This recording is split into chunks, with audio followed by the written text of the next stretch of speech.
Now discuss about the new chapter, that is behavior of perfect gases and kinetic theory of gases और kinetic theory। और इसमें हम लोग gas laws discuss करेंगे, behaviour of the perfect gases discuss करेंगे, assumptions of the kinetic theory of gases और बहुत important pressure exerted by the gases और उनकी हेल्प से बेसिक लॉज को प्रूव करना, ये डिस्कस करेंगे हम लोग। तो सबसे पहले लेके चल रहे हैं हम लोग आइडियल गैसेस और perfect gases. Gases are said to be ideal gases if they strictly obeys gas laws like Boyle's law, Charles law, Gay Lussac law, इनको स्ट्रिक्टली अगर ओबे करते हैं, such type of gases known as ideal gases और perfect gases. ठीक, तो इनकी कुछ एक कैरेक्टरिस्टिक्स हैं। The size of the molecule of the ideal gases is 0, just like a point mass, and they exert no force on each other, means no attractive, no repulsive forces. These are the characteristics of the ideal gases. Here we plot a graph between, as you know that ideal gas equation, P equals to nRT or P equals to mu RT. If n equals to 1, then P equals to RT. Whereas the universal gas constant, R is the universal gas constant. So at low pressure and high temperature, all the gases almost follow P equals to RT. That is, it is known as ideal gas equation. Known as ideal gas equation. We can find out the value of R. Universal gas constant की value क्या होती है, we can calculate. तो कैसे? R goes to PV upon T. P is the pressure, 1 atmosphere, 76 centimeter of Hg or 1.01 10 to the power 5 Pascal, 22.4 10 to the power minus 3, temperature 273.15।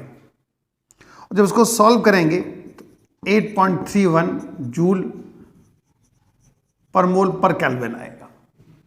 और अगर आपको calories में कन्वर्ट करना है 4.18 से डिवाइड कर दो, वेरी क्लोज टू 2। अब ये जूल तो यहां पे क्या आ जाएगा, calorie per mole per kelvin, very close to 2, not exactly 2, 1.98। तो is the value of universal gas constant. Now, तो अब एक ग्राफ प्लॉट कर रहे हैं। आपको पता है कि P equals to mu RT है, तो R equals to PV upon mu T होगी। प्रेशर और आर के बीच में ग्राफ प्लॉट कर रहे हैं एट डिफरेंट टेम्परेचर्स। ये जो ग्राफ है वो आइडियल गैसेस के लिए, डॉटेड लाइन, ये रियल गैसेस के लिए है। T1, T2, T3, these are the different temperatures, T1 greater than T2 greater than T3. So from this graph it is clear real gases approaches to behavior of the perfect gases at low pressure and high temperature, very close to the approach to ideal gases. At high temperature, low pressure. Clear? कुछ एक laws है, like Boyle's law.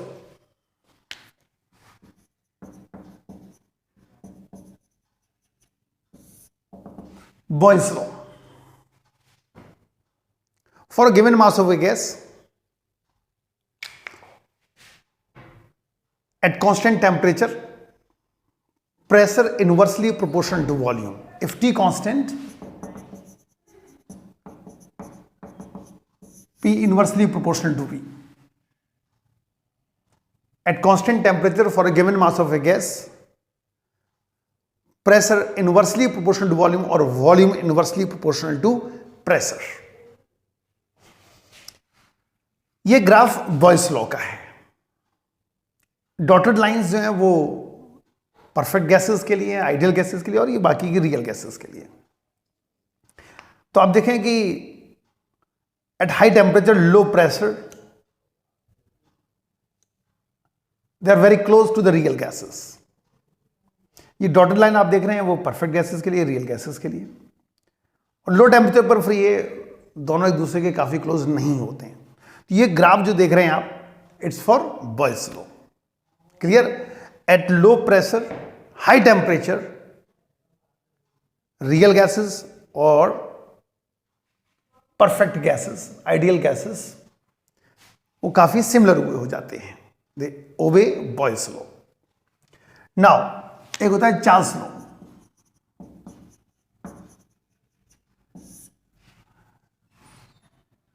Charles law at constant pressure, pressure constant है, volume of a given mass of a gas is directly proportional to absolute temperature. At constant pressure, volume of a given mass of a gas directly proportional to absolute temperature. ये जो graph है वो boys law का है. High pressure पर आप देखो, high pressure पर P1 greater than P2 greater than P3, real और ideal gases they strictly obey the Charles law. बहुत ही क्लोज आ गए हैं. तो ये डिफरेंट प्रेशर पर ग्राफ प्लॉट किए गए हैं T और V के बीच में. ऑलमोस्ट सेम रहते हैं हाई प्रेशर पर और हाई टेम्परेचर पर. तो ये हो गया चार्ल्स लॉ. तो ये चार्ल्स लॉ का ग्राफ है, ये बॉयस लॉ का ग्राफ, और ये परफेक्ट गैसेस का बिहेवियर दिखाया गया है. Clear? Now we discuss about the assumptions of kinetic theory of gases.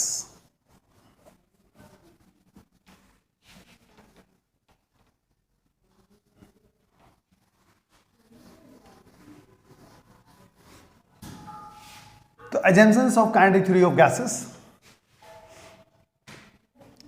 Gases contains number of molecules and they behave as a elastic spheres. Contains number of molecules and behave as a elastic spheres. Okay, next. They can move randomly in all possible directions with very high speed, 500 meter per second. They can move randomly in all possible directions with very high speed. Now next, the collision will be perfectly elastic collision. Collision with walls or each other will be perfectly elastic collision. And momentum conserve, kinetic energy conserve, total energy conserve. It is one example of the perfectly elastic collision. The distance between the molecules is quite large if we compare with the size of the molecules, near about 10 times. That's why they are free to move in all possible directions. They exert force on each other during collision only. They exert force on each other during collision only. The distance covered by molecule during two successive collision known as mean free path. So these are the assumptions of kinetic theory of gases.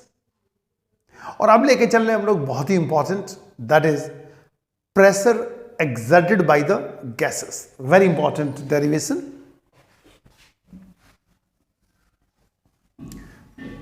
Pressure exerted by the gases. अब ये लेके चल रहे हैं. ठीक, एक cube ले लिया,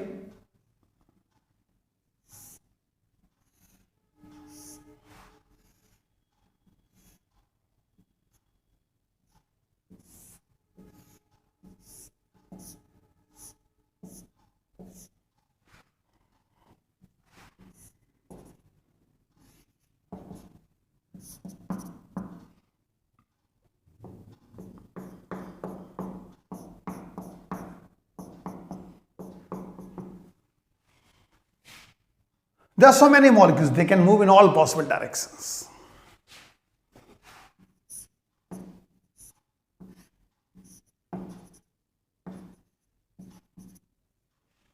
C is the root mean square velocity. C is the root mean square velocity. Now,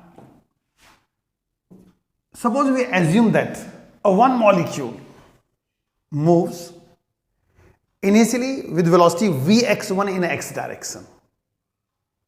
They can move in all possible directions, but initially we consider one molecule moves with velocity Vx1 in x direction. Similarly in y लेके चलेंगे, similarly in z लेके चलेंगे, ठीक, and they collide with the wall. ये L is the length. ये C और D ले लिया मैंने. They strike with the wall C and they return back with same momentum because it is the case of perfectly elastic collision. Now change in momentum during one collision.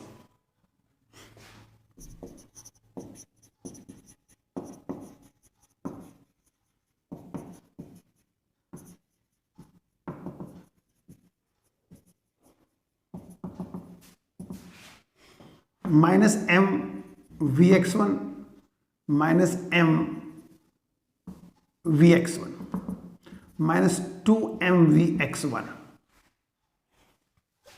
Clear? According to law of conservation of momentum, momentum imparted by the molecule during one collision on the wall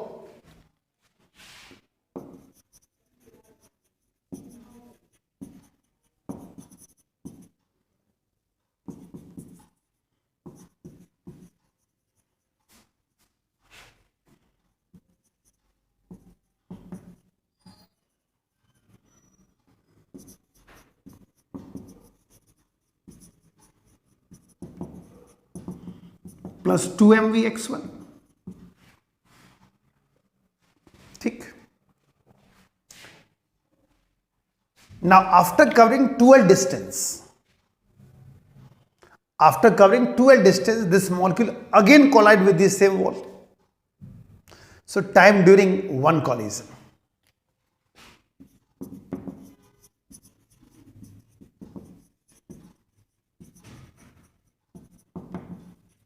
Time during one collision. Time equals to distance upon speed. 2L upon Vx1. Now, number of collisions in 1 second and frequency होगी Vx1 upon 2L.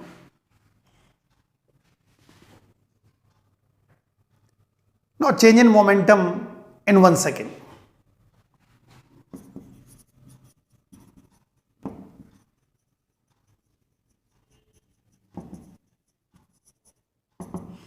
जो कि force बन जाएगा according to Newton second law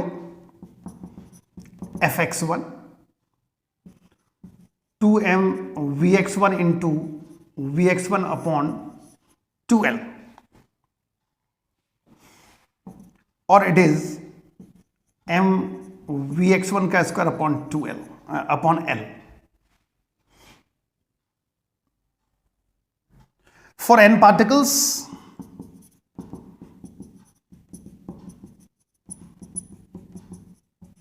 Fxn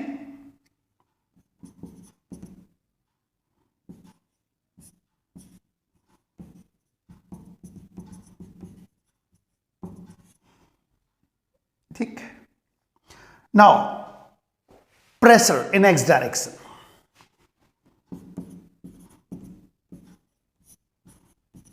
LQ Vxn square Vx2 square up to Vxn square.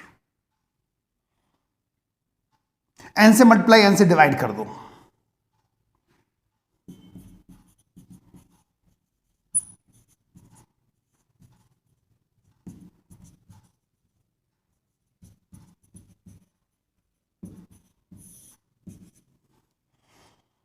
तो Px मिल गया, capital M हो जाएगा small n into small m, capital M total mass बन गया, L3V बन गया।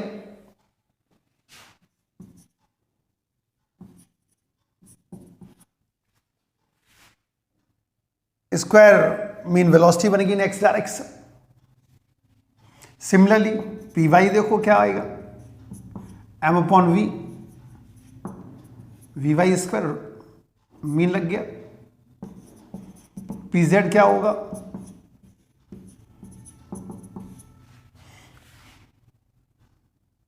ठीक। नाउ एवरेज प्रेशर,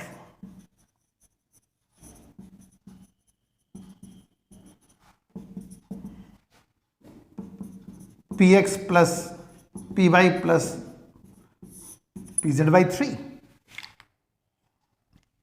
और P इक्वल्स टू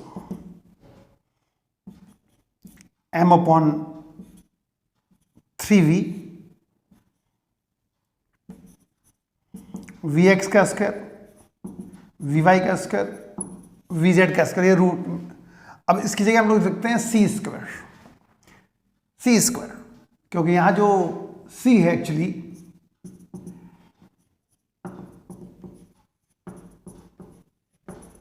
वो ये चीज है।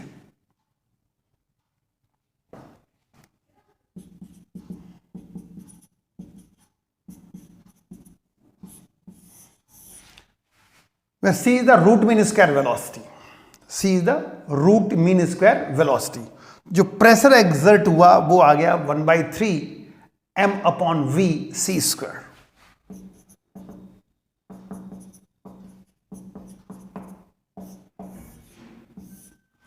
It is the pressure exerted by the gases. We can write down in terms of density.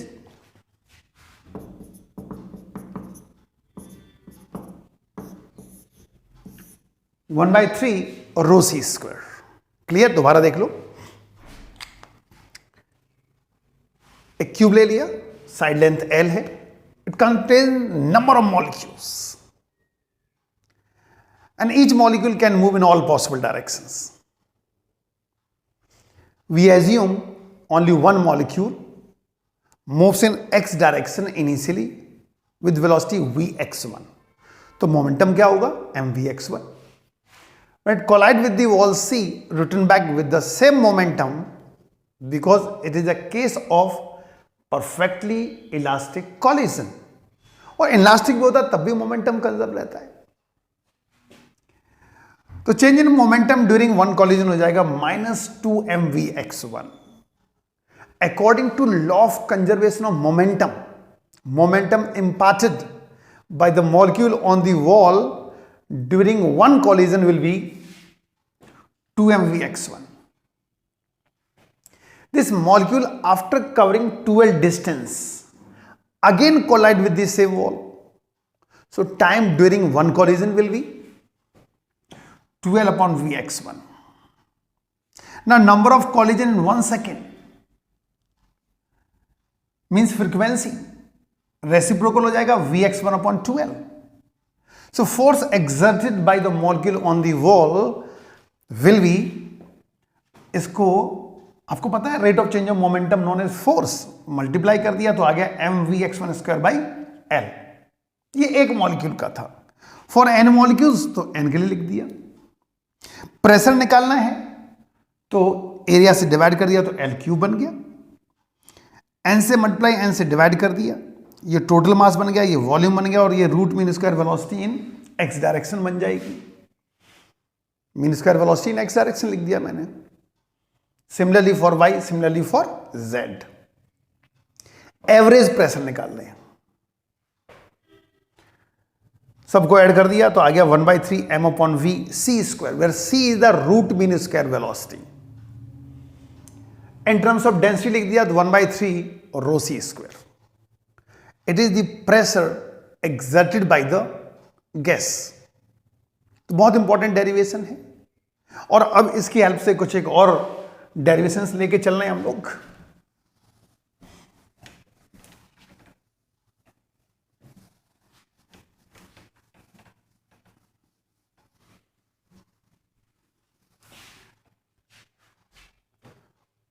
Now अब जैसे ये प्रेशर आ गया 1/3 रो सी स्क्वायर, और काइनेटिक एनर्जी आपको पता है हाफ एम सी स्क्वायर हो जाएगी,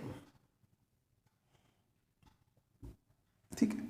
और एनर्जी डेंसिटी निकालनी है पर यूनिट वॉल्यूम, तो हो जाएगा रो सी स्क्वायर। ये एनर्जी नहीं है, एनर्जी डेंसिटी है, वॉल्यूम से डिवाइड कर दिया तो the energy density. Energy density और प्रेशर में क्या रिलेशन आएगा देख लो। 3 से मल्टीप्लाई, 3 से डिवाइड, ठीक, और 1/2 रो सी स्क्वायर और 3/2 पी हो गया, इक्वल्स टू 3/2 ऑफ पी, या पी इक्वल्स टू 2/3 ऑफ ई। ये प्रेशर एंड एनर्जी डेंसिटी के बीच में रिलेशन आ गया। P equals to 2/3 of energy density. ना अब लेके चल रहे हैं हम लोग average kinetic energy per molecule of the gases. ना तो देखो इसके लिए P equals to 1/3 m upon V C square है, तो पी वी इक्वल्स टू हो जाएगा 1/3 M C square. P V equals to R T हो जाएगा,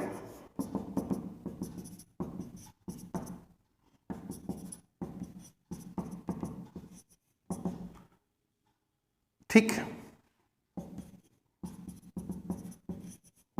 3RT हो गया।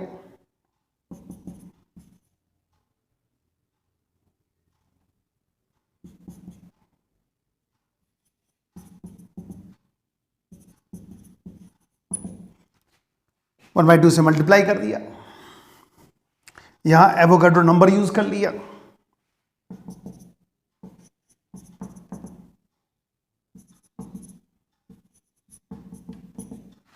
Are by M Boltzmann constant होता है,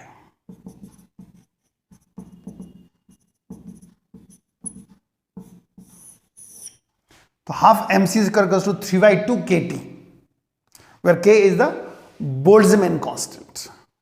तो ये एक रिलेशन आ गया, average kinetic energy per molecule and Boltzmann constant, half M C square to 3/2 KT, ठीक। नाउ और अब लेके चले हम लोग काइनेटिक इंटरप्रिटेशन ऑफ टेम्परेचर। तो यहीं से देखें आप, P equals to 1/3 m upon V C square है, M C square,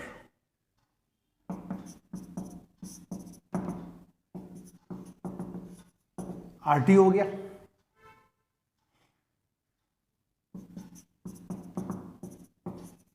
three R T हो गया, और C square is directly proportional to absolute temperature, और C is means root mean square velocity is directly proportional to root of absolute temperature. ये temperature और root mean square velocity में एक relation आ गया, C square directly proportional to absolute temperature, या see directly proportional to और root of temperature. अब कुछ एक लॉज प्रूव करते हैं, कुछ एक लॉज प्रूव कर रहे हैं with the help of pressure exerted by the gases और kinetic theory. Boyle's law, Charles law, Gay Lussac law, ये सारे लॉ प्रूव करते हैं। देखो इनको,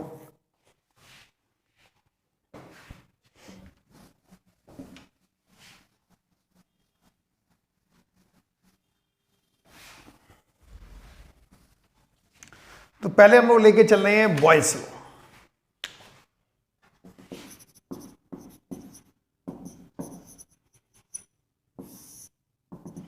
बॉयल्स लॉ को प्रूव करते हैं। तो क्या है Boyle's law? At constant temperature pressure of a given mass of a gas is inversely proportional to volume. अब प्रूव किससे करना है? 1/3 m upon V C square से, with the help of pressure exerted by the gases से prove करना है। Clear? तो आपको पता है C square is directly proportional to T, और बॉयस लॉ में टी कैसा है? कांस्टेंट है। For a given mass of a gas, mass constant 1/3 constant. For boys law temperature constant, so c square will be constant. That's why P is inversely proportional to volume. P is inversely proportional to volume. Clear? दोबारा देख लो, हमें boys law prove करना है with the help of pressure exerted by the gases से। तो आपको पता है फॉर्मूला 1/3 m/v c स्क्वायर होता है, और अभी हमने प्रूव किया था c square is directly proportional to t। In Boyle's law, at constant temperature, pressure of a given mass of a gas inversely proportional to volume. Given mass of a gas, mass constant हो गया, 1/3 constant हो गया। क्योंकि temperature constant है Boyle's law में, तो c square constant हो गया। That's why P is inversely proportional to volume. Charles law prove करते हैं।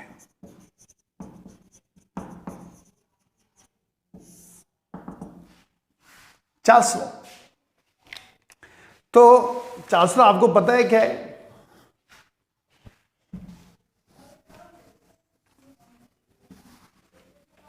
For a given mass of a gas at constant pressure, volume directly proportional to absolute temperature.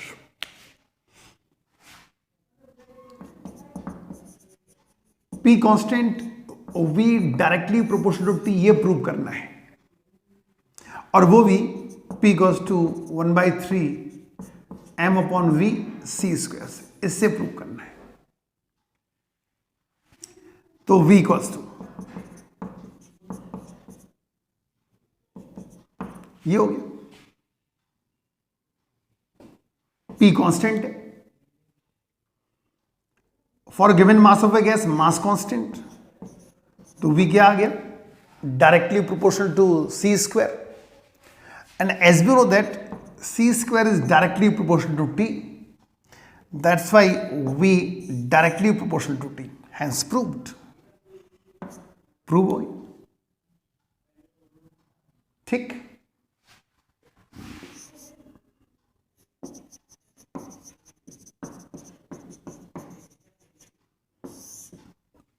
गैली-साइक्स law देख लो। At constant volume, pressure of a given mass of a gas is directly proportional to absolute temperature. तो P directly proportional to T if V constant, ये prove करना है हमें। Now तो P equals to 1/3 m/v c square होता है, ठीक। Now अब for Gay Lussac's law, V constant है। For given mass of a gas, mass constant, तो ये अमाउंट कांस्टेंट हो गया। P directly proportional to c square हो गया, और c square directly proportional to t होता है। P directly proportional to t हो गया, हैंस प्रूव्ड। गैस इक्वेशन को भी प्रूव कर सकते हैं, जानो गैस इक्वेशन को प्रूव करते हैं।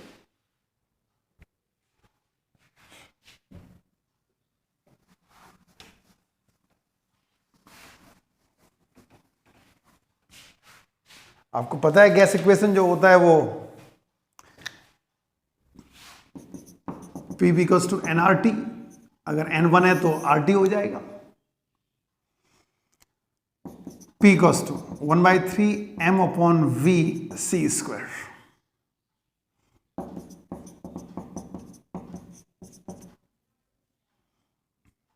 For given mass of a gas mass constant है,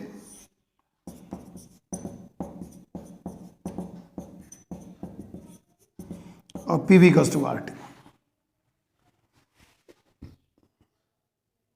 ठीक, एवोगैड्रोस लॉ प्रूव कर सकते हैं हम लोग, Avogadro's law.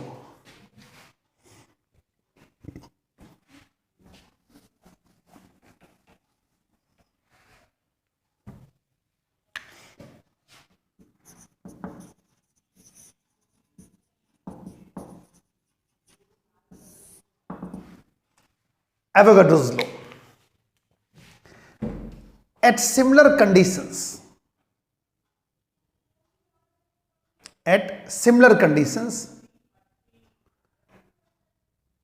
different gases contains same number of molecules. At similar conditions, pressure same, volume same, temperature same. At similar conditions, different gases contains same number of molecules. ये prove करना है।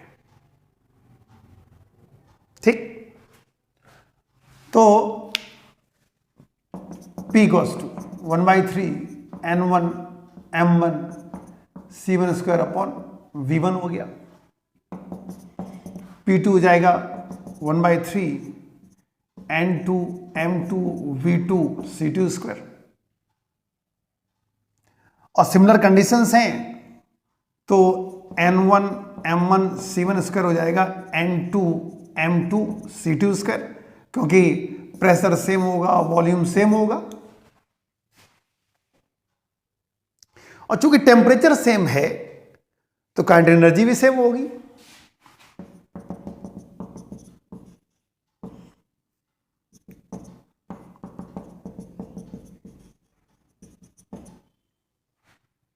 It means M1 C1 square equals to M2 C2 square।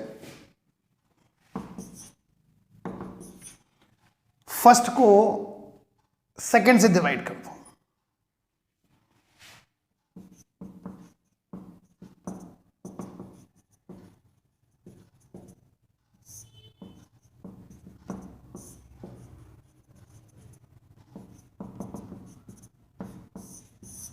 So N1 equals to N2।